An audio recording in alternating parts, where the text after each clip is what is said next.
إلا الله محمد رسول الله. کہ نبی فرماتے ہیں یہ اتنی رحمت اور اتنی برکت والی رات ہے، اللہ تمام دنیا کے انسانوں کی مغفرت کر دیتے ہیں، لیکن بعض بد نصیب اور محروم شخص ایسے بھی ہیں جو اس بڑی عظمت والی رات کے اندر بھی اللہ ان کی بخشش نہیں کرتے۔ وہ کون لوگ ہیں؟ اللہ کے نبی فرماتے ہیں الا المشرک، فرمایا ایک مشرک آدمی ہے جو اللہ کے ساتھ شرک کرتا ہے۔ اولاد دینے والا اللہ ہے، بیٹے بیٹیاں دینے والا اللہ ہے، بارش برسانے والا اللہ ہے، خالق مالک اللہ ہے۔ فرمایا ہر چیز اسی کے قبضہ قدرت میں موجود ہے۔ کوئی آدمی اب بھی غیر اللہ کے سامنے جھک جائے، اسی سے مانگے، اسی کی عبادت کرے، اسی سے فرمایا اپنی حاجتیں اور اپنی ضرورتیں پیش کرے، تو فرمایا یہ آدمی مشرک ہے۔ قرآن کہتے ہیں انما المشرکون نجس، مشرک ناپاک ہیں، پلید ہیں، نجس ہیں۔ فرمایا اللہ فرماتے ہیں کہ ان کی بھی بخشش اس رات میں نہیں ہوتی۔ فرمایا دوسرا آدمی او مشاہن، فرمایا بغض رکھنے والا، کینہ رکھنے والا انسان کسی دوسرے کے بارے میں کینہ رکھتا ہے، دل میں بغض رکھتا ہے، فرمایا وہ اس عظمت والی رات کے اندر بھی اس آدمی کی بخشش نہیں ہوگی۔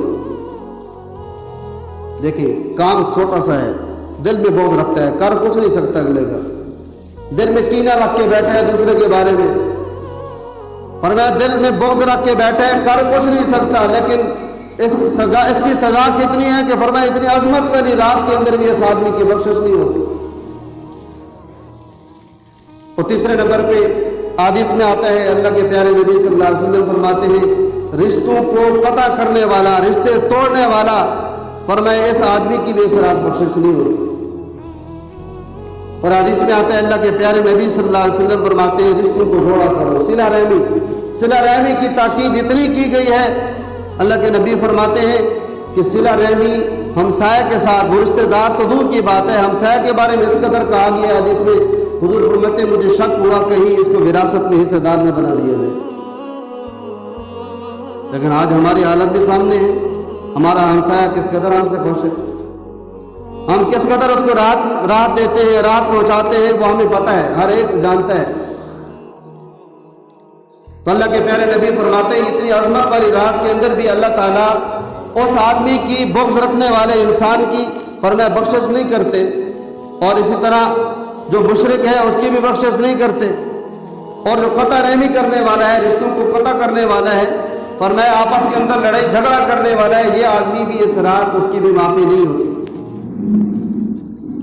اور چوتھے نمبر پہ اللہ کے نبی فرماتے ہیں جو والدین کا نافرمان ہے، فرمایا اس آدمی کی بھی اس رات بخشش نہیں ہوتی۔ آج تو بڑا عجیب دور ہے کہ جناب ہر آدمی اس کے اندر عجیب سی کیفیت پیدا ہو گئی ہے نافرمانے کی، جب اس کے مزاج کے خلاف کوئی بات ہو، خواہ وہ دین کی ہو یا دنیا کی ہو، فرمایا اس کو برداشت نہیں ہوتی۔ اور والدین کی نافرمانی اس قدر جرم ہے، فرمایا اس آدمی کی اس رات عظمت والی رات کے اندر انسان کی بخشش نہیں ہوتی۔ اور والدین، قرآن کریم آپ اٹھائیں، قرآن کریم میں اللہ رب العزت نے جہاں اپنی عبادت کا تذکرہ فرمایا، اس کے فوراً بعد اللہ نے والدین کے ساتھ حسن سلوک کا حکم دیا ہے۔ اور قرآن کریم تو یہاں تک کہتا ہے وَلَا تَقُلْ لَهُمَا اُفْ، فرمایا لوگوں اپنے والدین کو اف تک نہ کہو، یعنی اف کا معنی ہماری زبان میں اوئے، اس طرح فرمایا ان کو یہاں جھڑکنا تو دور کی بات، لیکن جہاں ہمارے معاشرے میں کیا ہوتا ہے، والدین کو گالیاں دی جاتی ہیں، والدین کو جوتے مارے جاتے ہیں، گھروں سے نکال دیا جاتا ہے، یہ ایک دکھ اور درد ہے جو معاشرے میں ہمیں نظر آتا ہے۔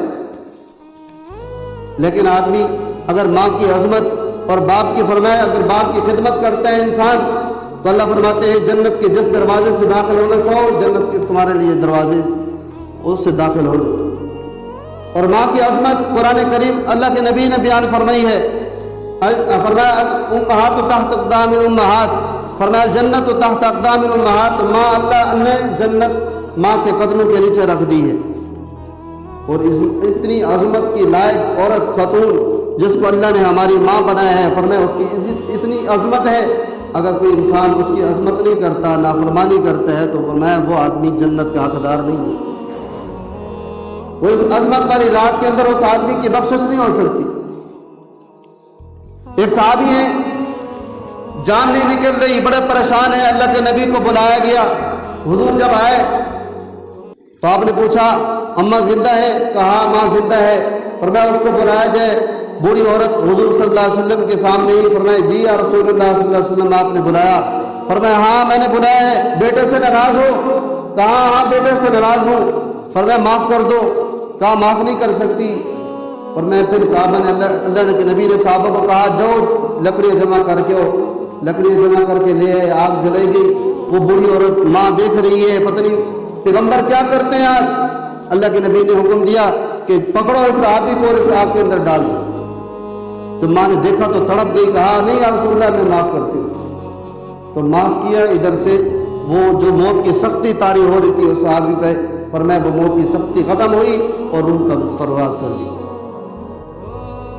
تو ہم رشتوں کو مذاق بنا دیے ہم نے. فرمایا ماں باپ کی عظمت، رشتہ داروں کی جو عظمت، فرمایا وہ ہر ایک اللہ رب العزت نے قرآن کریم میں ہر ایک درجہ بدرجہ اور رسول اللہ صلی اللہ علیہ وسلم نے حدیث میں درجہ بدرجہ بیان کی ہے. فرمایا ماں باپ کی کیا عظمت ہے، اور اسی طرح خالہ، فرمایا اس کی کیا عظمت ہے، اور اسی طرح دوسرے جو رشتہ دار ہیں چاچے مامے، فرمایا جتنے بھی ہیں قرآن کریم نے حدیث مبارکہ میں ہر ایک کی درجہ بدرجہ اللہ کے پیغمبر نے اور ہر ایک کے فرمایا ہر ایک کے درجے بدرجے بیان کیے گئے ہیں.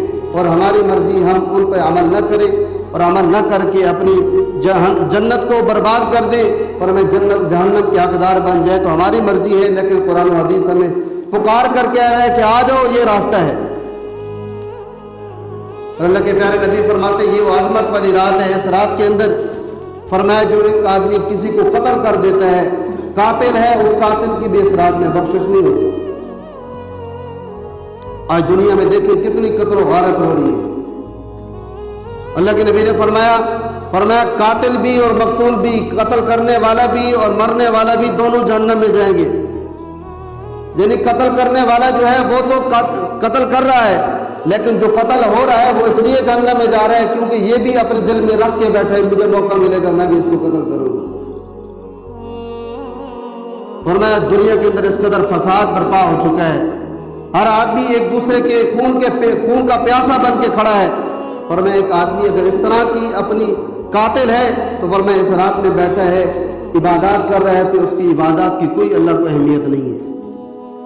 اس آدمی کی بھی اس رات میں مغفرت نہیں ہوتی. اللہ کے پیارے نبی صلی اللہ علیہ وسلم فرماتے ہیں کہ اس رات میں جو اپنی شلوار اپنا پیجامہ فرمایا ٹخنوں سے نیچے رکھتا ہے اس آدمی کی بھی بخشش نہیں ہوتی. اور ہم نے تو اس کو مذاق سمجھایا جی ہر ایک کی مرضی ہے جی جو جیسے کرتا رہے. لیکن یہ اس وقت ہے، میں پہلے بھی یہ بات کہہ چکا ہوں کہ اگر اللہ کے نبی کی باتوں پہ ہمیں اعتماد اور یقین ہوتا تو ہم فوراً اس پہ عمل شروع کر دیتے. ہم یہ چون چراں والی بات ہی نہ کرتے. اللہ کے نبی کی باتوں پہ یقین اور اعتماد جب ہمیں مل جائے گا تو فرمایا ہمارے لیے کام کرنا، اس پہ عمل کرنا آسان ہو جائے گا. تو اس لیے آج ہم کوشش کرتے ہیں اپنے مزاج اپنے نفس کے مطابق اعمال کرنے کی. فرمایا اپنے مزاج اور اپنے نفس کے مطابق جو اعمال کرتے ہیں فرمایا اس کو ثواب تو ملتا ہے لیکن روحانیت نصیب نہیں ہوتی. مزہ جو آتا ہے اس کو مزہ نہیں ملتا. فرمایا آج ہم نماز پڑھنے کے لیے آئے ہیں، نماز پڑھنے کے لیے آتے ہیں یا نماز پڑھنے لگتے ہیں گھر میں یا کہیں بھی تو آج ہمارا دل کہتا ہے جلدی جلدی فارغ ہوں اور میں نے اور بھی کام کر لے ہیں کیونکہ سکون نہیں مل رہا ہوتا ہمیں. لیکن جن کو سکون ملتا ہے تو ان کی نمازیں بھی اور ہوتی ہیں. حضرت علی رضی اللہ عنہ کے بارے میں آتا ہے فرمایا وہ ران کے اندر وہ نیزہ لگ گیا، کہا کہ اس کو نکالو، نکالا نہیں جا سکتا، درد ہوتا ہے، تکلیف ہوتی ہے. صحابہ اکرام رضوان اللہ تعالیٰ علیہ مجمعین نے دیکھا حضرت علی نماز پڑھ رہے ہیں. نماز کی حالت میں حضرت علی سے وہ برچھا وہ نیزہ نکال لیا. جب سلام پھیرا تو کہا لگتا ہے آپ وہ نیزہ اور برچھا نکالنے کے لیے آئے. فرمایا ہم تو نکال چکے. کہا خدا کی قسم مجھے پتہ بھی نہیں چلا. ہمارے سامنے مکھی سے گزر جائے، مچھر گزر جائے، وہ ہوگی دور ہاتھ پہلے ہمارا گزرے گا. یہ ہماری کیا نماز ہے؟ صحابہ کرام رضوان اللہ تعالیٰ علیہ مجمعین فرمایا اللہ کے پیارے نبی صلی اللہ علیہ وسلم کی نمازیں دیکھے